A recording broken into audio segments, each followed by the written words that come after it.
Siguro 100. Kada sampa? Oo, sampa. Kasi hati namin yung, hindi naman kayo binabayaran ng bar eh.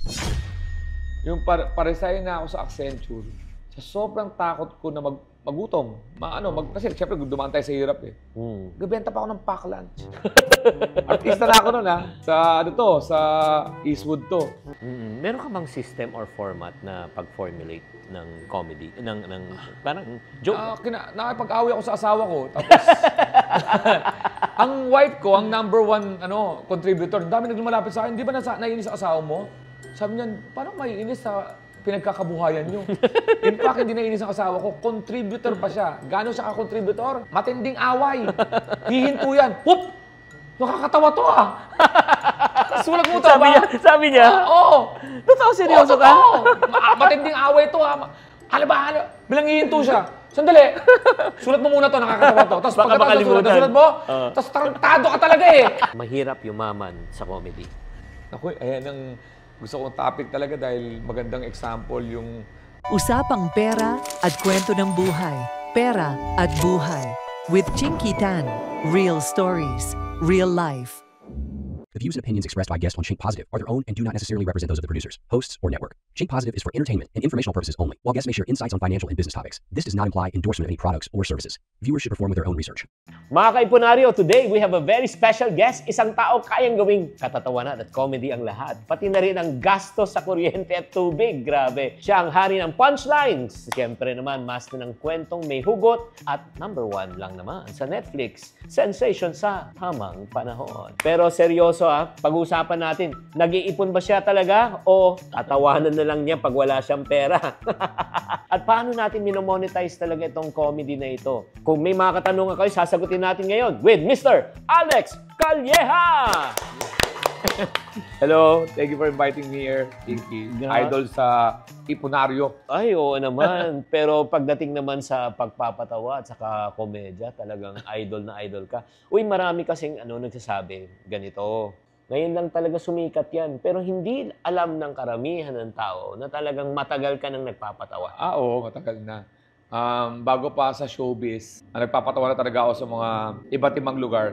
Ang tawag doon, parang freelancer. Pero, kung talagang bibilahin ko yung professional, nauna ako magpatawa sa mga bars ng 2008, nagsisimula 2007, 2008, nung nabuo yung grupo. Una kong grupo is Comedy Cartel.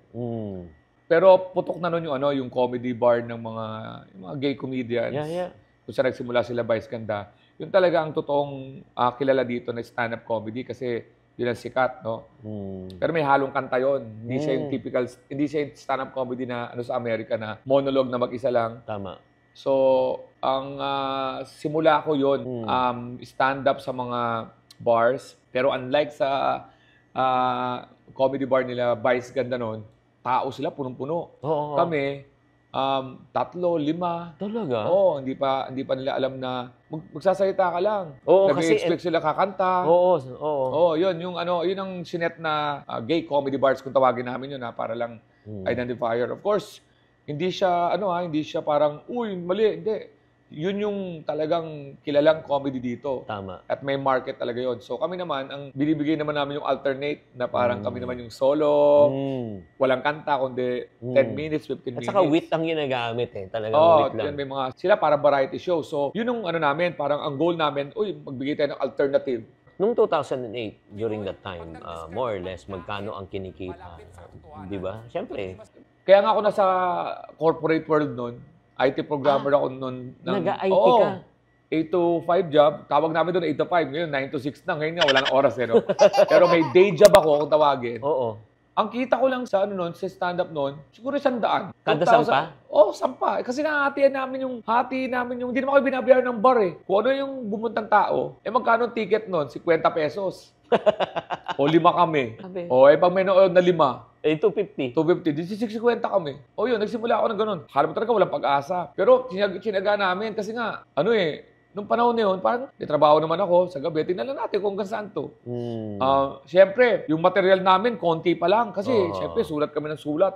Hindi naman kami mapag-open mic, Chinky. Kasi unlike sa Amerika naman, ang Amerika kasi, ibang open mic, ibang show. Ano ibig sabihin nun? Sa open mic, alam ng mga tao na nagpa-practice lang ng show. Sa paid, alam nila yung mga praktisadong set, Oo. pinaperform sa paid. Oo. So, alam nila difference. Oo. Alam nila, eto, walang bayad. Eto, may bayad. Alam nila eh. Kami, nung nagsisimula kami ng 2008, yung pagka-practice namin ng open mic, kasabay na ng show. May bayad na eh. Kasi kailangan namin na mag-practice eh. Oo. Eh, hindi ma-differentiate ng Pinoy. Siyempre, pag sinabi namin, pag ginawa namin open mic sa show, yung open mic namin walang bayad, yung show may bayad, manonood sila dun sa walang bayad. Hindi nila alam, nag-practice kami doon. Eh, wala kami gano'n nung una. Oh. Ang show namin, yun na yun. Oh. Hindi katulad sa Amerika, may praktisan, may actual show. Pero dito, ano sa palagay mo ang mas tama, ang approach? Nung simula, wala kaming time para mag-separate show.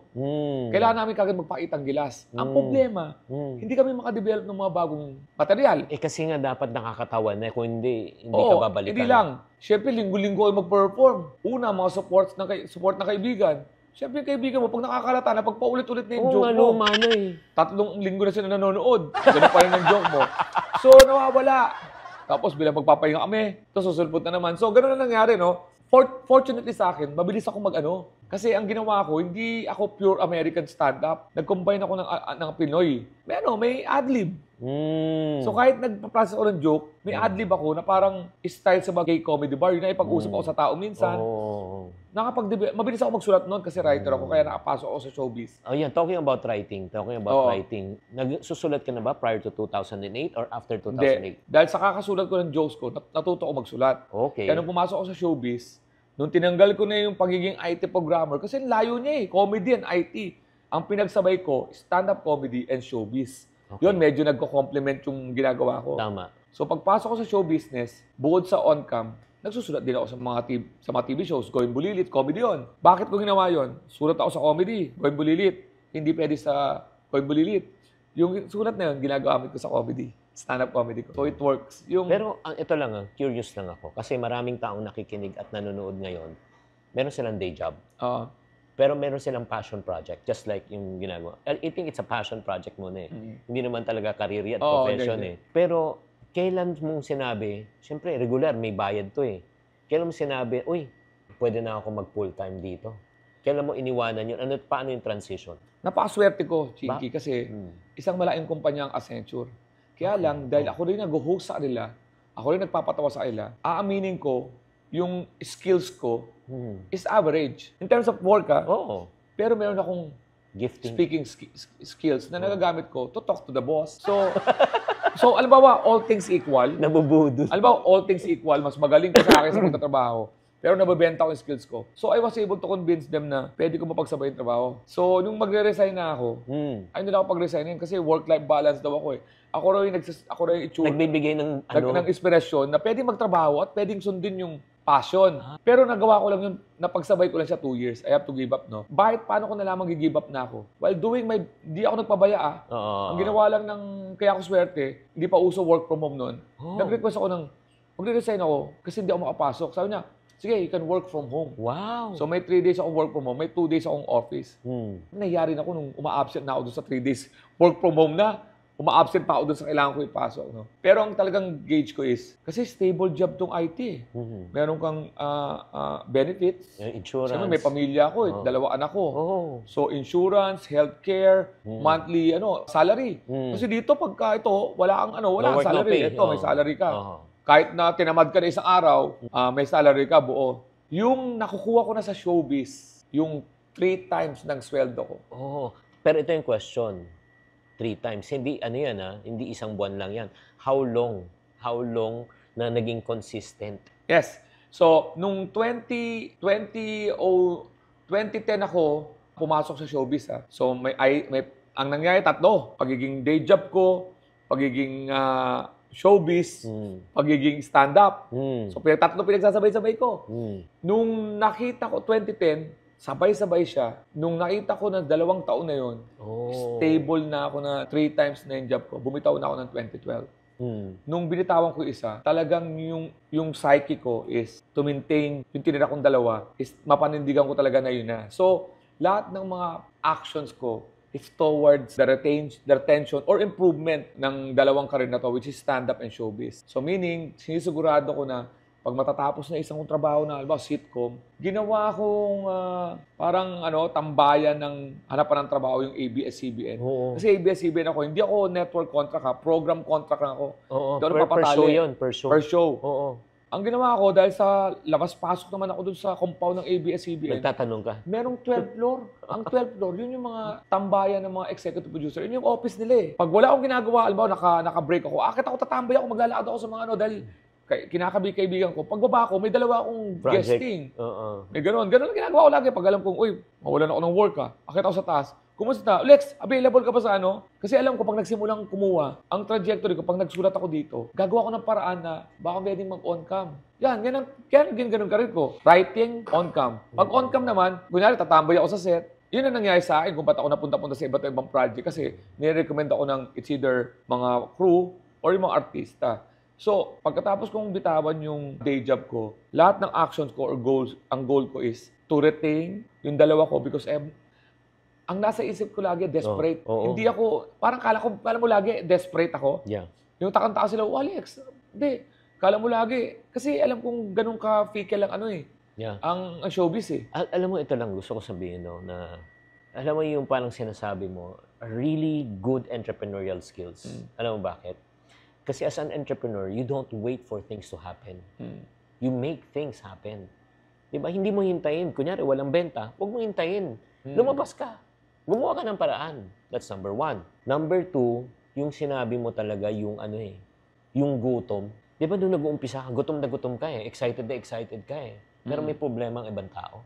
Once na natamaan na yung gusto sa buhay, nagiging komportable, nawawala yung gigil at gutom.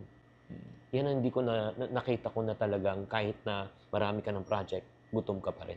Sobra kasi, mayroon pa ako isang ewan ko ba't pinahirapan yung sarili ko. Nung pag-resign ko yung pa-resign na ako sa Accenture, sa sobrang takot ko na magutom. Kasi siyempre dumaan tayo sa hirap eh. Gabenta pa ako ng pack lunch. Artista na ako nun sa Eastwood to. Nanay ko nagluluto. Sabi ko, ma, tinda kaya ako sa kasi pwede magbenta dahil kilala ko eh. Minsan, buibili sila para lang papirmahan ko yung styro, mga ganon. So, siguro mga for 6 months. Pero nagbubot ako Kailan yun? Anong taon? 2011. 2011, Wow. 2003. So, 2011, I'm already in show business. Oh.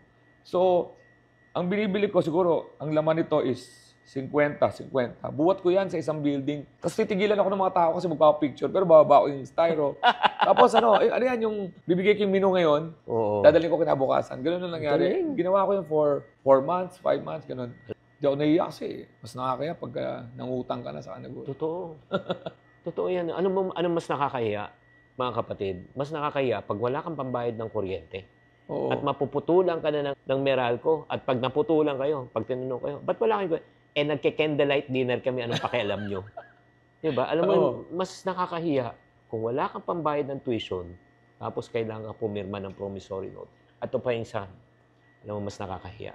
Pag wala kang pambayad ng ospital sa mahal mo sa buhay at mangungutang sa mga mata pobre mong Yun, iniwasa ko. Na-experience nyo? Kasi kami yung kami yung pamilyang, di ba? May pamilyang mayayaman, pero may isa doon na hindi mayaman. Yung sa Kamag-anak. yung get together, nasa Oo. kusina kayo. Oo. Kasi ang forma namin hindi ganon. Oo. Tapos nandun sa mga yung mga magpipinsan ng mga mayayaman. Ano hindi mo makalimutan? Hindi, Ayala Alabang. Ga? Mag-get together kami doon. Ako ba itong nanay ko nagpupunta doon? Pagpunta namin doon, siyempre, gagara ng mga suot. Inglesera, galing sa Amerika. Kami, mahirap lang. So, nakahalo kami dun sa mga nagluluto sa likod. Kasi siyempre, nakakayang tumambay doon. Alam mo, relate ako. Alam mo, I hate family reunions also. Before, when I was young. Kasi yung mga may kaya, silang unang kakain. Yung mga wala, yung tira kakainin. Saka hindi ka na out of place ka rin dahil kwentuang travel abroad Di ba? Taga San Andres Bukid lang kami noon. Pinag-uusapan, I was in New York. So, siyempre, gano'n. Kaya umiiwas. Ginagawa ko naman motivation yun. Okay, ito naman, siyempre, totoo bang mahirap yumaman sa comedy?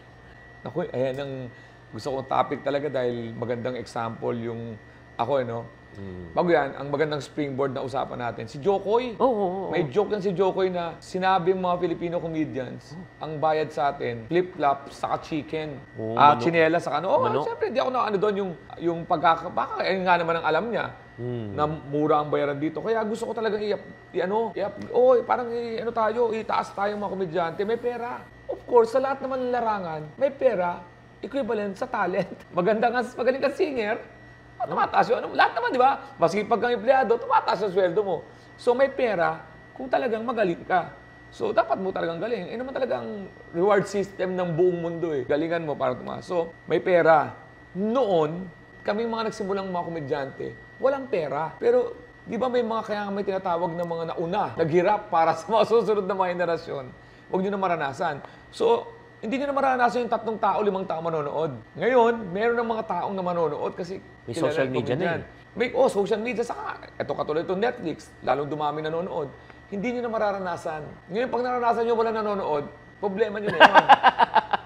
Di ba? Kasi, may problema ka. Oo, kasi na-educate na namin yung tao. Dati, yung mga tao ayaw mag-upo sa harapan. Kasi baka may insulto. Akala, tatanungin kami, gay ba kayo? Do you sing? Sabi ko, hindi po kaming komedyante na yun. Salamat kay Jokoy kasi sabihin mo lang, ang style po namin, Jokoy, dati wala kami example eh. Yeah, walang basis. 2015 pababa, kailangan mo i-describe eh. Point of view, monologue, stand-up. Then sasabihin sa'yo, pang matalino. Ganun lang nangyari eh. Ang pangmasa yung kalabay sa amin, pang matalino, kaya medyo off yung mga masa. So binabago rin namin yun. Comedy po is comedy. So may pera siya kasi hindi lang tayo mag-uusap sa bar, pati sa corporate show. Kasi dati, hindi nila maisip na magkakaroon ng comedian sa mga events. Ngayon, dahil sa nakita nila sa bar, nagkaka-idea sila ng pera. Ang talagang bubuhay sa mga komedyante, yung corporate shows. Sige, bigyan natin ang perspective. Yung pinakamaliit at saka pwedeng malaking potential. Kasi parang ano yan eh. Di ba dati, yung pataw ka ng pataw, vlog ka ng vlog, wala namang pera dyan. Pero alam natin, marami kumitang YouTube. Gaming ka ng gaming. Laki ng kita dyan. Ngayon, di ba? Patawa ka ng patawa, wala namang pera dyan. Bigyan ka ng basis yung pinakamababa sa gig. Tapos yung okay. Pwede kang kumita ng 10,000 basic yun. Basic, per show. Halimbawa, sa corporate, may kumuha sa'yo 10,000. Pinaka-basic yun. At pwedeng may magbayad sa'yo hanggang 300,000. That's ang range. So, pag may hosting ka, tumataas siya ng 300. Pag stand-up ka lang, nasa gitna yan. Pero pag halimbawa nag-start ka, 10,000. Pero sa mga bar shows, pwede ka kumita ng mga 3,000 to 10,000. Per night? Pag nasa-sold out. Per night, pag nasa-sold out. Grabe. Yun. So, may pera. Tapos pag may showbiz ka pa, panibagong kitaan din yun. Grabe. At saka, ito lang, FYI, kasi medyo pareho kasi kami ng sa comedy siya, pero ako naman kasi speaking engagement sa companies eh. We average around 15 to 20 a month yung invitation namin. So, I'm sure, ganun din, more or less. Ganun. So, right now, ang question, let's make it personal. Paano minamanage ng isang Alex Calleja ang kanyang kita? Una-una, nasa bank, no? Nagbabank ako muna. sa bangko muna. Siyempre, yun lang munang lalagyan natin. Tapos, ang ginagawa ko, nagbibumibili ako properties. Lupa. So, may mga lupa ako sa... Galing. Nakabili na ako ng 2 lupa. Alam ko, diminishing tong no? Yung bumababa itong kotse. Sa kotse naman ang ruling ko. 3 kotse ko. May isang malaki, mid, isang sedan. Ang ruling ko doon, every 5 to 7 years. Nagpapalit ako kasi magagastos ka na eh. Gagastos ka sa maintenance. So, rotating yun. No? Pero kinakash mo ba? O, dati, ini-installment ko 5 years, naging 3 years, ngayon kinakash ko. Hindi kasi na-compute ko eh. Oo. Na-compute ko, parang total din ng kalahati yung dagdag doon sa tapos doon sa, business, itong restaurant business na kinaupuan natin ngayon. Yung primary ko, of course, may mga insurance ako for protection din sa buong pamilya. And I see to it na wala akong utang. Bakit? Yung credit card ko, ibig sabihin, ginagamit ko lang siya dahil hindi dahil sa gusto kong umutang, no? Ginagamit ko lang siya kasi parang wala akong, di ba, wala cashless transaction. Pero alam ko mababayaran. May pambayad ako. End of the month, bayad lahat. Oo, hindi siya yung parang, oh my God, kumuutang ako sa Ginagamit ko lang siya because of cashless transaction. Pero I'm sure may hugot ka dati. I'm sure nagkautang ka dati. Meron. Paano May utang ako sa kotse. Nagsugal ako. Yan ang umubo sa akin ng tumigil ako 2018. Buti na lang maliit pang kita ko, no? Pero from the period of 2012 to 2018, Oh no, 6 years? naubos ako. Oh, naubos ako na pumasok ako sa pandemic na may utang pa akong 3 million. Oh, tapos tumapos yung pandemic na may positive pa ako na. Hanggang one day na-realize ko, tama na. Buti na lang pag tama ako, yung wala na talaga, completely lumaki yung kita ko. Kaya ang dali ko naka-recover. Pero anong psychology ng isang taong sumusugal? Di ba? Pagka nananalo at natatalo. Pag nagsusugal ka, nawawala ka ng value sa pera. Meaning, pag natalo ka, yung barya-barya mo, ayaw mo nang galawin niya kasi natatakot ka. Pero pag nanalo ka, ang bilis mong i-dispose kasi hindi mo pinaghirapan eh. Pagka may pera ka at nanghingi sa'yo yung anak mo, bibigyan mo kahit ano kasi nasa isip mo, nagpapatalo ko nga sa sugal eh. Oh. Makukonsensya ka pagka sinakal mo sila. Tapos, lagi yung may isip, yung nawawala mong pera, kaya ka magbabawi. At saka hindi yun. Pag natalo ka, gusto mo bumawi. Bumawi, oh. Pag nanalo ka, gusto mo pang manalo pa. Manalo. So talo talaga. Wala talaga. Sobrang, hindi ko babalikan yun. Umabot na ako sa point sa sobrang lakas ko, binibigyan ako ng kwarto. Pag nanalo ka, bibigyan ng kwarto para hindi ka umalis. Grabe, no? Buti nga mo, walang picture-picture doon. Kasi Ay, medyo oo. kilala na ako. Oo. Ito pa kagandahan. Medyo kilala lang. Yung pag nadaanan mo, Kilala idol, parang ganon. Oo. May nag-post na sa social media. Nadalas ko nakita sa roulette yan. Nasasaktan na ako noon ha. Ang kaganda, nung tumigil ako sa pandemic. Bago mag-pandemic, mga 1 year before pandemic, tumigil na ako. Yung 2 years sa pandemic, nakapagtulong pa sa rehab ko yun. Kasi wala naman talagang labasan. Ngayon pagbalik ko, kilalang-kilala na ako, Chinky. Pagka nag-show ko sa casino, pagpasok pa lang, Alex Calya, mahiya na ako. Buti na lang kamo, wala na, parang ano na siya. Pag nakita ko siya, wala na siyang nginig. wala na siyang sa akin. Yung yung wala ka ng nginig nga, tinatawag, wala ka ng urge to do it. So, 3 million ang naging negative ka. Paano kung nagkaroon Kaya ka ng siguro utang? mga natalo ko doon, mga may 10. Tapos papasok sa pandemic, 3 million pa yung utang ko. Dahil, tapos yun. Ano yun? Saan ka ng utang? Sa mga lender doon? Hindi utang.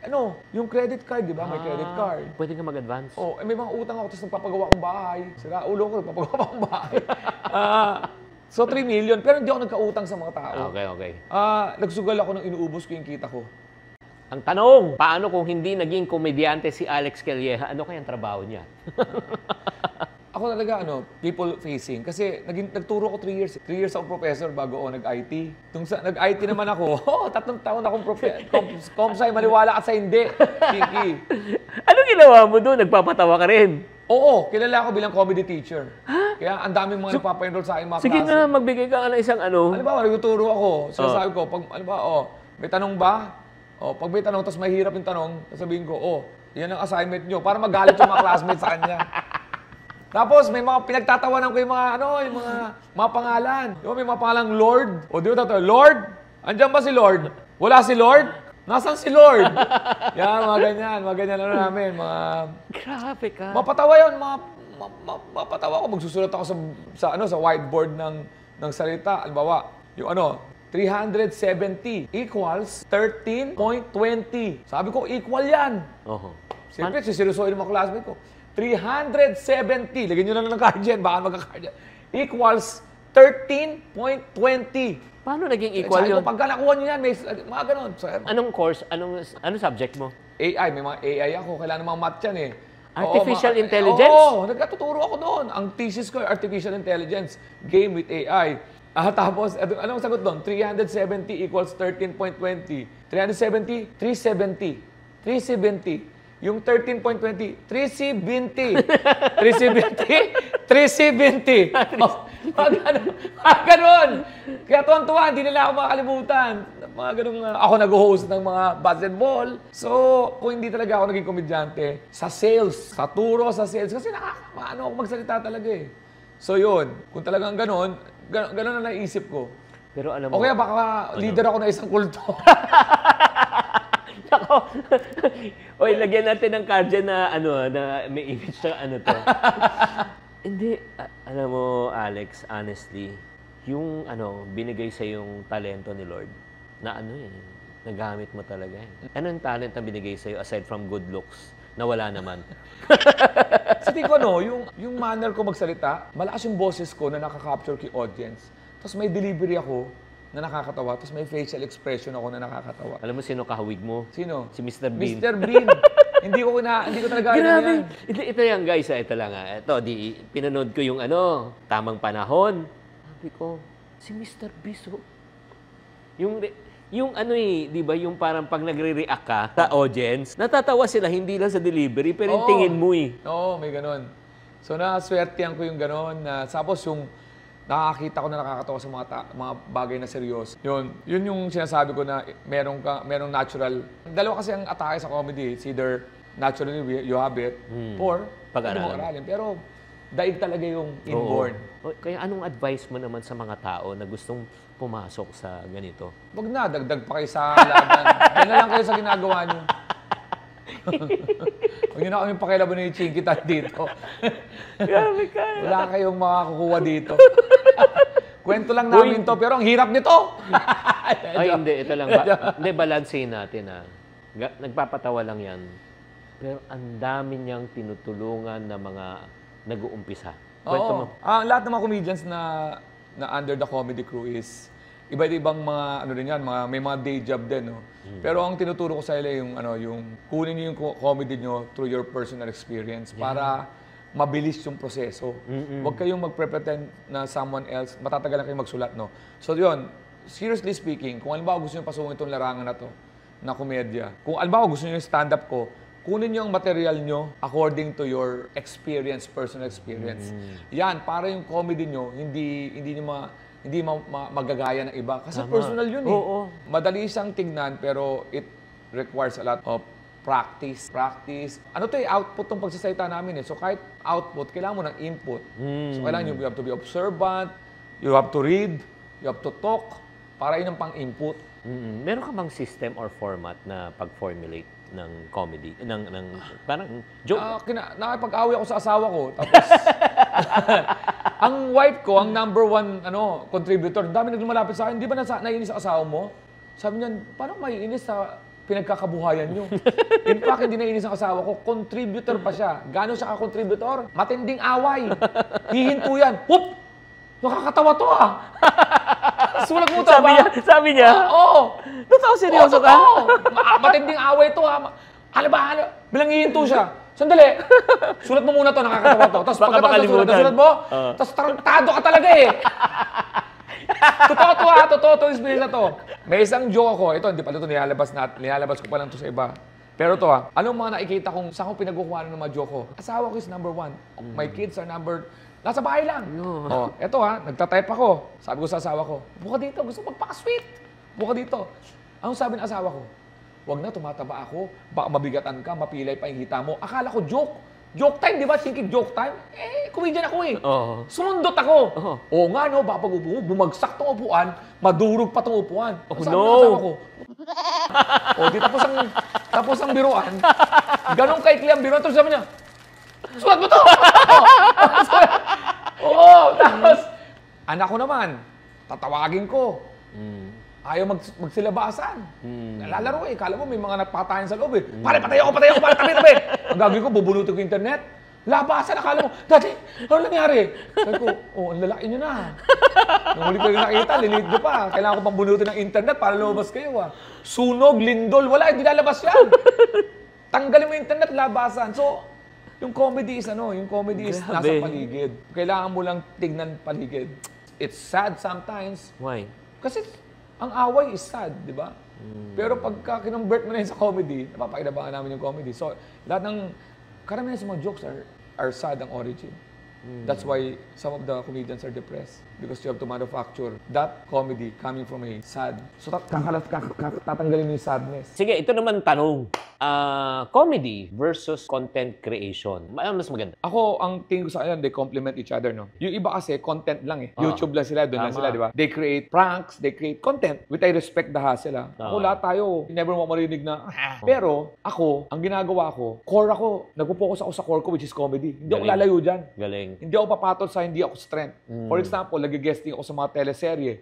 Nag-guesting ako sa sitcom. Alam kong hindi ako... Hindi ka magdadrama. Magiging ako doon, trabaho lang yun, pero alam kong hindi ko kayang labanan yung mga tao doon. Stand-up. Hilahin ko sa stand-up, may laban ako. Sa content creation, hindi mo ako makikitang pumatol doon sa mukbang, prank, kasi hindi ko yung forte. Ang gagawin ko, yung stand-up, kinakat ko para ilagay ko. No additional effort, one effort, two birds. Two income streams. Oh, parang yung stand-up ko, napapainabahan ko, tapos nagko-content ako ngayon. So, anong nangyayari, yung nakakapanood sa akin doon, sabihin na natin may kita. Pero yung mga nakapapanood sa akin sa corporate, alam nila kung saan ako ipapasok. Invite natin si Alex, ang akatawa yan, napanood ko. Oo! Saka alam nila kung saan ako nakalagay sa program. Kasi ang mga Christmas party, may stand-up talaga na slot yan. Parang band kami. Oo nga. Hindi mo malalagay na, ang galing mag-prank mo, no? Invita mo sa Christmas party, prank nga natin yung boss natin.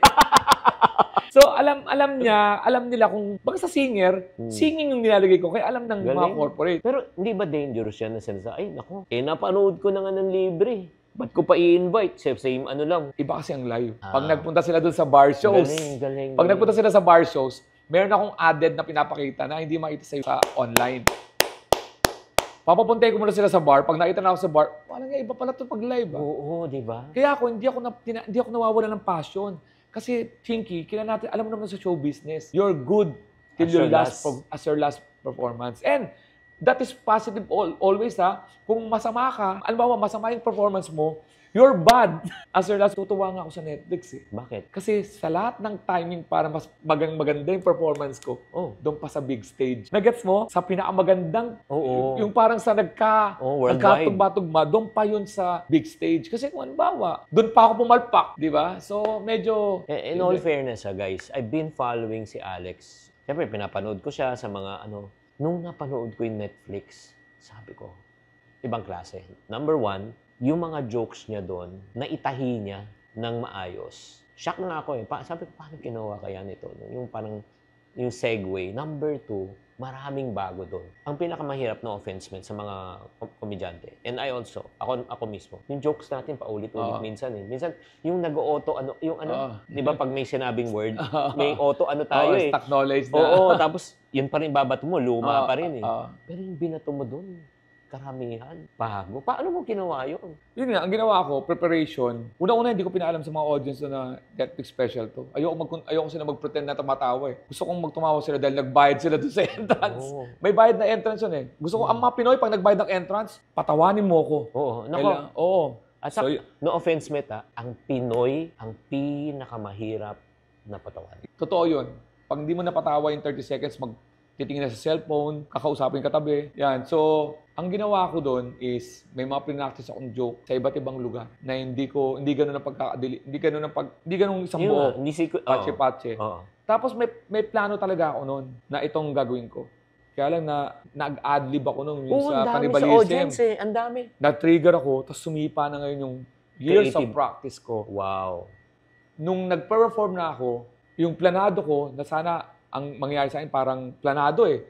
Parang give pa rin, pero... May notes ka ba nun? Wala. Grabe ka. Wala. Nung sumisipa na siya, pati ako, nasusurprise na ako sa yung parang ano rin ako, parang audience na rin ako. Parang ano ba sasabihin ko sa mga... Parang pinabayaan ko yung utak ko sumipa. Wow. Pak. Tapos umayos siya. So, yun, mga 30% doon hindi plan. Ilang buwan na ngayon sa Netflix? Mag-iisang buwan na sa top 10. As of to date, no? Oo. Nasa top 10 pa rin siya. Amazing. Nasa top 1 siya for... 9 days. 9 days ba? Oo, binilang ko talaga. Or more? Then 9 days. Pumasok siya sa 2, kinabukasan 1 kagad siya. Oo. Tapos 9 days yun. Tapos naglalaro-laro. Of course, hindi ko naman dinajustify, no? Ang nakakabilib kasi doon, ayoko naman yun yung sarili ko, no? Isang 59 minutes lang siya eh. Oo nga. Tapos pag napanood mo na, di ba dapat tapos na? Hindi, inuulit ng tao. Ang kalaban ko kasi, series. Hindi, incognito. Series yun. Ang lakas nun. Daniel Padilla, Ian Veneracion. At series sila. May bago silang pinapalabas. Nakita ko yung top 10, nakasabay ko, series sila lahat. So, ibig sabihin, meron silang mga 4 na episode para lumaban ng isang 59 minutes. Ibig sabihin, may umuulit talaga. Grabe. At nagre-recommend. So, yun. Kaya medyo masaya. Masaya yung nangyari sa... At ako naman, bilang isang manonood, isang Pilipino, isang content creator, isang comedian din, at isang tagahanga ni Alex, sabi ko, super proud ako. Di ba, Alex, natandaan mo yung unang araw pa lang, nag-text na ako sa iyo. Oh. Sabi ko, I'm really genuinely proud for you. And you know what? Ito ang sabihin ko sa iyo, deserve mo to. Ay, naku, salamat. Lagi naman tayo lagi din tayo naghihintay ng mga great opportunity. And I know, marami namang opportunity mabubuksan din to. Yun naman ang happy ako dahil hindi naman to parang, uy, akin lang to ha. Uy, akin lang to. Hindi, dapat mabuhay talaga ang comedy ulit sa kahit isang platform. So, sana isang spark to para ma-appreciate ulit na pwede palang isang comedy na maliit na produksyon tumapat sa incognito. Nakabaril pa sa akin si Barong Geisler. Nakagano naman yung tsura ko ng picture. Ang dami-dami pipili ng picture. Yung mga pa akong tokmol. Oo. Ang gagwapo ng mga ano. Tapos, ang dami ko kinalaban. May anime pa ako nakakalaban minsan. Tapos si Robert De Niro, nakalaban ko. Grabe. Pumasok pa yung NBA. So, masaya. At pangarap naman natin ulit, makatulong ulit sa comedy scene para mabuhay ulit yung mga comedy writers. Sa stand-up comedy naman, I know, ma-appreciate din ng mga comedian na magbubukas to ng mga pinto para sa ibang opportunity naman. Lahat naman tayong mga opportunity. Naniniwala ako na kahit hindi ako, halimbawa ibang tao to, ibang komedyante to, ang tingin ko dito, oh my God, Yeah. parang gagawin ako to. Thank you. It's out. Hindi ako yung parang, hindi. Genuinely, medyo stable yung career ko bago mag-Netflix. Yeah. Sobrang okay na ako doon sa mga career ko. Itong Netflix, added na naman to be, what's next sa akin lagi? What's next? So, ito pa sasabihin ko, Chinky, guys, hindi lahat ng relasyon nakikita sa social media. Katulad kami ni Chinky, hindi naman kami lagi nagpapansinan sa social media, pero we are close, we are friends. So, hindi dapat, kasi dito, di mo mabati ng happy birthday sa social media. Ba't di mo binati? Meron pong lumang style ng tawagan sa telepono, happy birthday. Hindi dapat lahat. So, sabi nila, si Brad Pitt lang ngayon lang sumusulpot dahil nag-number 1. Uy, si Chinky, hindi po. Hindi po lahat ng relasyon nakikita. Si Brad Pitt po ay constantly kausap natin sa iba't ibang mga panahon. May mga komedyante na kausap. May mga artista na bumabate na lagi naman natin kausap. Kaya lang, kala nyo lang. Kasi nakakaya rin yung nagpakita lang yan, Alex, dahil number. Hindi. Si Chinky po ay naging guest ko sa podcast. Sila, Julius Babaw, ay laging nanonood dyan siya. Nakakasabay natin sa paalis ng ibang bansa. So, huwag natin lagyan ng negatibo ang mga bagay na ito, lalo sa comedy. So, I want to say this to you sa lahat ng mga nakikinig at nanonood at kay Alex. Hindi ko sinasabi to para buhatin ang bangko mo. Sasabihin ko to dahil I'm sincere in telling this to you. Kahit na napaka-successful mo na, you are one of the most humble and down-to-earth person na nakilala ko. Ano yung bagay na talagang nagpapalapat ng paa mo sa lupa? Na temporary lang to. Na may mga importanteng bagay pa sa mundo. Itong success ko ay maaaring importante sa akin. Pero in the bigger perspective of life, maraming mga tao pa rin ang mas nangangailangan ng tulong. Alam mo yung pag nag-iisip ako ng may problema ang konti, nag-iisip na ako ng mga bagay-bagay na mas may taong hirap. So, ganito rin ang paano ko patakaran ko sa buhay kaya madali rin ako makapag-move on. Pag nadapa ka, ang nasa isip mo, ikaw ang sentro ng atensyon na yung mga tao nakakita sa'yo, 2 linggong pag-uusapan na nadapa ka. Hindi mo alam, pag nadapa ka, yung tao nakakita sa'yo, paglabas niya, may sarili siyang problema para isipin pag nadapa ka. So, yung pagkapahiya mo, huwag mong dibdibin kasi sa'yo lang nga importante yung pagkadapa mo. Pero sa iba, nadapa ka. Pagkatapos nun, may wala pa palang pambayad ng bahay. Ganon din ang success ko sa tamang panahon. Oo, successful ka. Pero paglabas ng mga tao, may sarili-sarili silang problema. So, yung importante sa'yo ay isang iglap lang sa ibang tao at may mga bagay na mas importante pa. So, pasalamat. Pagkatapos nun, bira ulit. Hataw. Hataw ulit. Kasi, at yung paikitungo sa kapwa, yan talaga investment ko, Chinky. Alam mo bakit? Naalala mo yung kwento ko kanina na sa 12th floor, marami akong mga nilalapitang mga tao para mag-ano. Sa set ng pelikula, set ng teleserye, set ng sitcom, ang tropa ko lagi dyan, yung mga cameraman, yung mga PA, at yung mga tropa ko na yun ngayon, sila yung mga director ngayon. Sila ngayon yung producer, kaya nila ako naalala. I can go to TV5, I can go to GMA, I can go to ABS-CBN, Net25. Kasi lagi akong grateful at hindi ako namumutol lagi akong nagsasabing maliit ang mundo at iikot lahat yan. So, ano naman masasabi mo sa mga taong namang nalulun sa sugal or if not naman, may pinagdadaanan, lubog sa utang at parang nawawalan na ng pag-asa, Alex? What can you tell them? Doon sa nalulung sa sugal, ang solusyon ay tigil now. Tigil na kayo ngayon. Hindi nyo na mababawi. Ito, real talk to. Hindi nyo na mababawi na talo nyo. Sa sugal, hindi nyo na mababawi. Pero mababawi nyo sa ibang paraan. Sa trabaho, sa negosyo, sa pag-iipon ng pera. Hindi nyo siya mababawi sa sugal. Consider it as a loss. Pagka sa business, talo kayo. Okay? Pag tinanggal nyo yan, makikita nyo, babalik ulit yung nawawala yung emosyon sa pera, sa pamilya, at liliwanag yung buhay nyo. So, simulan nyo now. Kasi ang pinakamahalaga, now. Hindi bukas. Hindi sa isang linggo, now. Doon naman sa may mga pinagdadaanan. Ito na lang example ko. 1992, satisfied na ako as a high school graduate. 1995, high school graduate pa rin ako. Pero pagkalipas ng 3 taon, college graduate ako. Pagkalipas ng 5 taon, bale total of 7 years, master's graduate ako. Nag-master ka? Nag-masters ako dahil nagtuturo ako sa amo eh. So, masters ako ng computer science. So, ibig sabihin, in matter of 7 years, yung isang high school graduate na patapo na, pabigay na ako, 7 years later, master's graduate na. So, kung kaya ko yun, naku, mas kakayanin niyo yun. Kung alimbawa, ano lang yan, isang bagay lang, for example, nalugi kayo sa pagtindahan, naku, mabilis na makabawi dyan. Ako nga, pag-aaral pa na, kailangan 3 taon, 2 taon ang bunuin, nagawa ko yun. So, magagawa nyo rin. So guys, before we end, nasaan ipon cards? Icha-challenge natin si Alex na mag-ipon. Oo, parang ipon pa more. Alam ko, nag-iipon ka. Alam mo na ba to? Hindi pa. Ipon cards. Ito naman, challenge yan. Every day, pipili ka lang na isang card. Pick 1 card. Hindi to pang magic. Hindi to pang magic. Tapos babasahin mo. Basa. 100 Century Challenge, kumalma ka at magsaya, magulog lang ng 100 pesos sa ipon box. Oo. So yun. Yan ang challenge sa'yo. So ito, ilalagay mo yung 100 pesos dito, Kuya Alex. Ayan. So shadean mo siya. Tatantusan mo siya. Okay. O, pag natantusan mo yan, dito may ilalagay yung barya, dito yung perang papel. Pag nabuo mo to, di ba, may 60,000 pesos ka.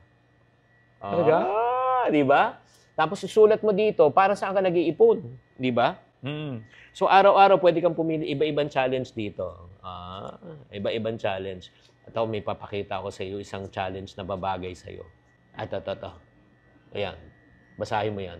Triple your waistline. I-multiply sa 3 kung ano ang present waistline mo at ang sagot ay amount na iipunin mo at ihulog sa ipon mo.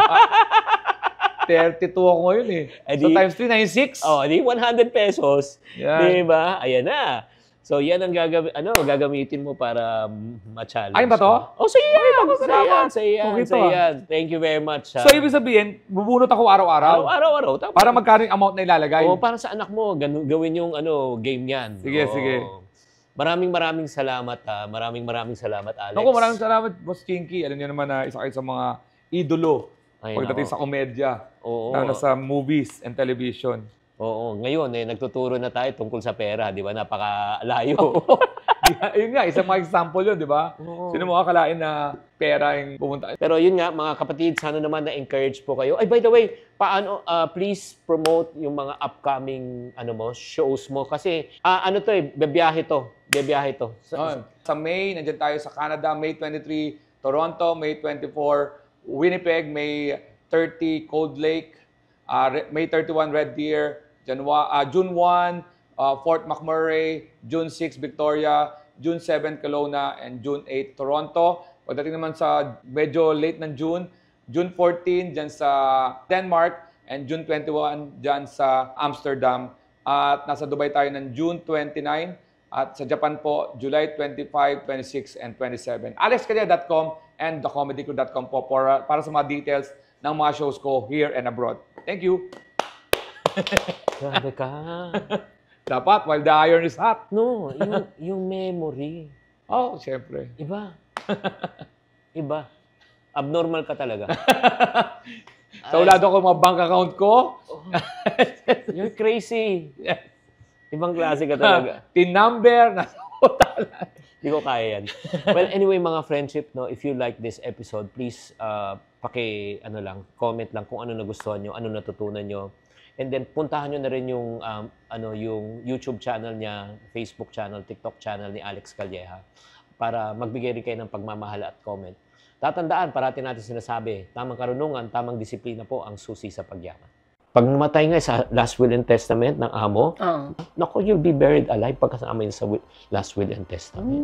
Yes, that was the context. Yung pinaka-minimum na pwedeng kitain ng isang talent, ng isang artista, per taping, pinakamaliit. 3,000, 5,000. Pero yung mga, yung highly paid na, mga magkano pwedeng kita? 6 digits na yun, per day. Per day. Usapang pera at kwento ng buhay. Pera at buhay. With Chinky Tan. Real stories. Real life.